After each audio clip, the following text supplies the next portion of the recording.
হিঙ্গলগঞ্জে আবারও এসআইআর আতঙ্কে প্রাণ হারালেন এক বৃদ্ধ। ছেলে ভিন রাজ্যে থাকায় হিয়ারিং এ যোগ দিতে পারবে না, এই দুশ্চিন্তাতেই অসুস্থ হয়ে মৃত্যু হয় সৈয়দ শেখের। এই ঘটনাকে কেন্দ্র করে মামুদপুর এলাকায় ছড়িয়েছে তীব্র চাঞ্চল্য ও আতঙ্ক।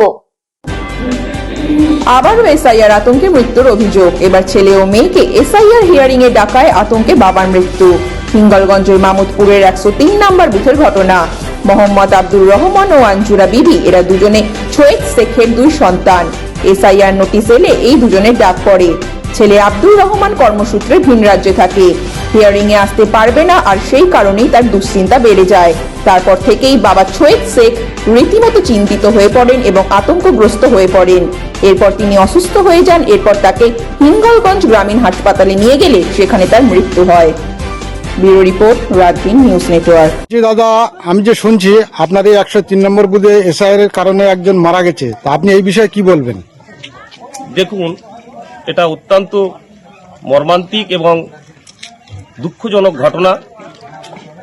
ওই ভদ্রলোক গতকাল দুপুরবেলা আমার বাড়িতে এসেছিল, তার আগেও 3-4 দিন এসেছিল।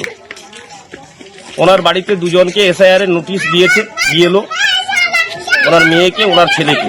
তো ছেলে কর্মসূত্রে তামিলনাড়ুতে থাকতো। বারবার আমার কাছে, জি, তোমার আব্বা জান যে মারা গেছে, তোমার আব্বা কি কারণে মারা গেছে?